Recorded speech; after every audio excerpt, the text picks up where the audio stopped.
isso. E olha, o ex-presidente Jair Bolsonaro conversou com alguns apoiadores lá nos Estados Unidos, chamou o que aconteceu em Brasília de vandalismo e lamentou o episódio. A gente vai dar uma olhada numa reportagem do Vitor Hugo Salina agora. O ex-presidente Jair Bolsonaro falou com apoiadores nesta segunda-feira, 16, em Orlando, nos Estados Unidos. Na conversa, citou algumas ações à frente do governo e admitiu alguns erros na gestão. Sem corrupção, uma guerra e pandemia, economia subindo, desemprego lá embaixo, o litro da gasolina abaixo de $5, nunca saí fora das 4 linhas, alguns me criticam por causa disso, mas nunca saí fora das 4 linhas. Não volte pro Brasil, Bolsonaro. 4 anos de todo dia era segunda-feira. A gente comete algum deslize em casa, quem dirá... Bolsonaro disse lamentar o vandalismo em Brasília e chamou o 8 de janeiro de inacreditável. Eu lamento o que aconteceu dia 8, é uma coisa inacreditável, infelizmente. Na sexta-feira, após um pedido da Procuradoria-Geral da República, o ministro do STF, Alexandre de Moraes, incluiu Jair Bolsonaro na investigação sobre os atos que resultaram na invasão e depredação das sedes dos 3 poderes. Muito bem, gente. Tá aí um resumo de como é que foi o dia do presidente Jair Bolsonaro, ex-presidente Jair Bolsonaro, conversando um pouco com apoiadores em Orlando, meu querido Holliday. Você gostaria de estar lá? Eu acho que assim, o Bolsonaro está fazendo realmente o que um ex-presidente deve fazer nesse momento, quer dizer... Viajar. Ver o Mickey. Não, se recolher, realmente. Eu acho que havia uma expectativa de que o Bolsonaro liderasse a oposição nesse momento, se organizasse ali, tanto com as pessoas nas ruas, quanto com aqueles que estão no Congresso Nacional. Mas eu acho que a situação dele é muito mais específica, né? Enquanto ex-presidente, ele está sendo investigado por ter organizado, supostamente, ou de alguma forma ter incentivado os atos de vandalismo, que eu acho um absurdo, já que ele não se pronunciou favoravelmente a esses atos. Mas agora, nesse momento em que ele está sendo investigado, em que o governo está de olho nele, eu acho que realmente o melhor que ele pode fazer é se, digamos, preservar nesse momento de reflexão, e daqui a algumas semanas, talvez quando voltar os trabalhos legislativos na Câmara dos Deputados e no Senado, aí sim colaborar nessa organização da oposição. Agora, do ponto de vista legal, ele tem o visto de turista estabelecido até final de janeiro, não é isso? Eu ele acho tem 30 dias, se eu não me engano. Ele chegou lá, sei lá, dia 30 de dezembro? Mas tem um caso específico ali, né? Porque a lei disse que os ex-presidentes podem continuar usando esse passaporte. Então, mas não querendo de maneira nenhuma provocá-lo. Ex-presidentes, você falou que ex-presidentes têm que fazer exatamente isso, de ter uma certa serenidade. Mas ex-presidentes também não devem vir para o Brasil? Não, tem uma menina que aconselhou ele ali falando. Deixa o cara curtir as férias dele. Mas olha só. Ad eterno.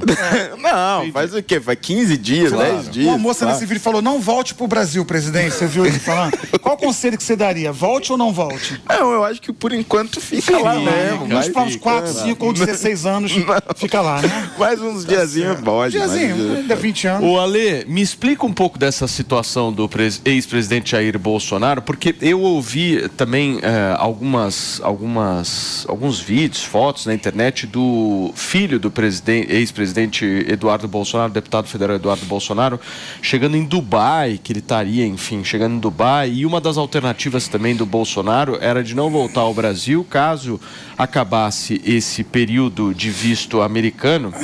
Uma das possibilidades poderia ser Dubai. Como é que você enxerga isso? Você tem informação pra gente? Vamos lá.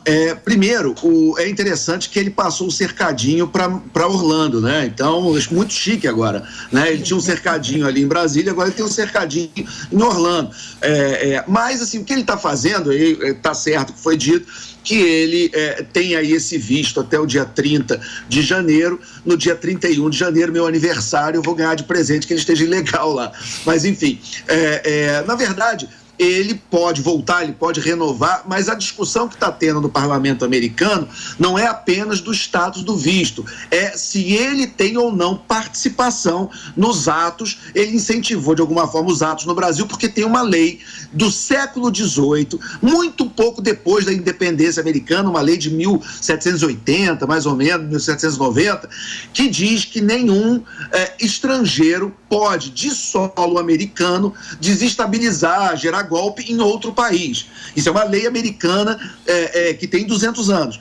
E tem deputados do Partido Democrata que querem que Jair Bolsonaro seja investigado por essa lei, porque aí ele poderia ser expulso dos Estados Unidos por em solo americano, um estrangeiro ter incentivado golpe e confusão em outro país. Então tem esse ponto. Em relação a ele e a família, eles estão num processo, eu realmente não sei qual é o estágio que está, mas tem um processo de cidadania italiana. Então era uma possibilidade. Se eles acharem que está difícil ficar nos Estados Unidos, eles poderiam ir para a Itália. Também já teve alguma reação na Itália, até da direita italiana. A própria presidente, a Giorgia Meloni, já disse que não está afim de confusão e ela deu a entender que não estava afim que o Bolsonaro fosse para lá. Mas algum lugar para ir ele sempre vai ter. Ele tem, por exemplo, a Hungria, do Orbán, que com certeza receberia ele de braços abertos. Países árabes que ele tem uma boa relação, por exemplo, quando o Eduardo Bolsonaro foi flagrado assistindo o jogo da Copa, que ele disse que estava levando pendrive, enfim, ele também tem relações ali no mundo árabe. Então, para algum lugar ele pode ir, mas realmente o ambiente para ele, para voltar para o Brasil, nesse momento onde ele é oficialmente investigado a pedido do seu grande amigo Augusto Aras, ele pode estar incorrendo em algum tipo de risco. Escuta, mas na avaliação de vocês, se vocês estão falando tanto dessa questão dele, sei lá, tentar esticar a permanência dele nos Estados Unidos, ou ir para a Itália, ou ir para Dubai, significa que, na avaliação de vocês, se ele pisar no Brasil, ele vai para a cadeia? É isso?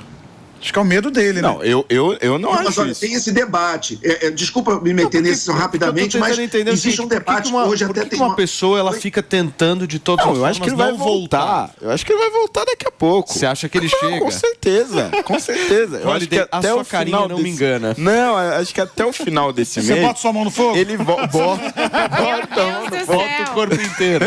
Não, pelo seguinte, ele vai voltar porque ele precisa receber o salário do PL. A mulher dele também vai ser contratada pelo PL. O PL já está organizando, inclusive, uma casa que vai ser alugada ali em Brasília, onde ele vai morar. Quer dizer, o partido está se organizando para recebê-lo. Não acredito que ele faria o PL mover toda essa estrutura, esses fundos, para ficar eternamente nos Estados Unidos, em Dubai ou na Hungria, ou seja onde for. E também eu não acho que tem que ficar fugindo, entendeu? Vai para lá, vai para Dubai. Não acho que nem é esse o papel dele, não acho que ele esteja fazendo isso.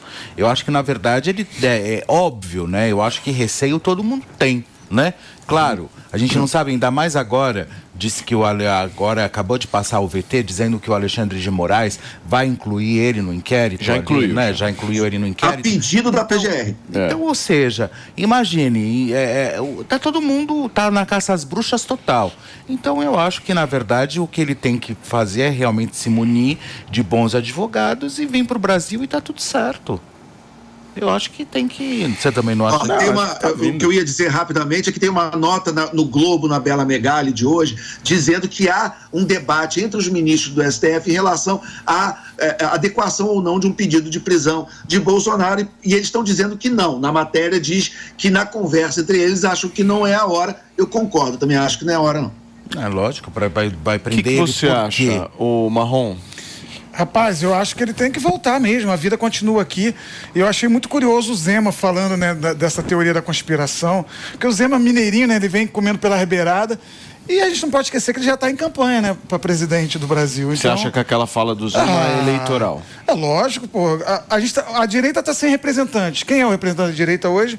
Não tem. O Bolsonaro esperava-se dele, ele ficou no tic-tac o tempo todo, 72 horas o tempo todo, a coisa não aconteceu, a gente achou uma minuta, a gente achou que eu não estava lá não, gente, mas acharam uma minuta lá do golpe, né, para acontecer, algo deu errado, esse golpe deu errado, entendeu? Tic-tac, tic-tac, 72 horas, nada aconteceu. aconteceu, estamos sem representante da direita no Brasil e de repente vem o Zema quietinho, mineirinho, e fala, eu acho que esse negócio aí pode ter sido o governo também, e lança a bomba e deixa a coisa acontecer. Mineirinho come quieto, ele está vindo pela beirada porque já é candidato.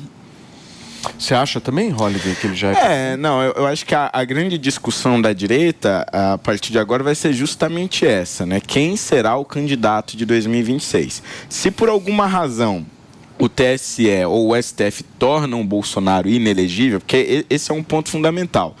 Se Bolsonaro é elegível, naturalmente ele vai ser o principal e o mais forte candidato a presidente em 2026. Agora, se ele é tornado inelegível, preso ou qualquer uma dessas coisas, os dois principais nomes que surgem é o de Tarcísio e o de Zema.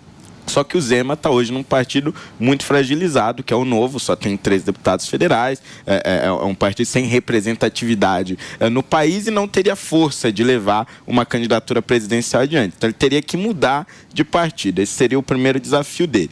O outro nome é o do Tarcísio, só que como a gente sabe, São Paulo é um estado muito estável.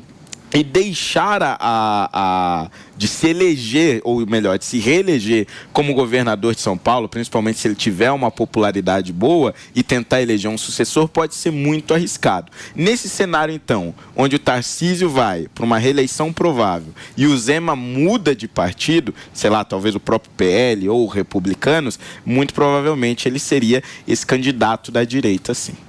Você acha, Alexandre, como é que você vê essa questão envolvendo o nome do Zema e essa postura dele, né? Ele consegue cativar esse eleitorado que foi com o Bolsonaro no ano passado? Olha, o Zema, ele tem essa expectativa, não é segredo para ninguém, ele quer ser candidato a presidente em 2026, mas em Minas o Lula ganhou, né? É bom que se diga, quer dizer, dos 3 principais colégios eleitorais, Bolsonaro teve vantagem no Rio, em São Paulo, mas o Zema, que foi eleito no primeiro turno com uma boa vantagem, ele não, em cima do Alexandre Calil, que era um prefeito super bem avaliado de Belo Horizonte, então foi uma conquista eleitoral importante o do Zema como governador, mas ele não conseguiu que o Bolsonaro fosse o mais votado do estado de Minas e, historicamente, não falha, quem ganha em Minas ganha no Brasil.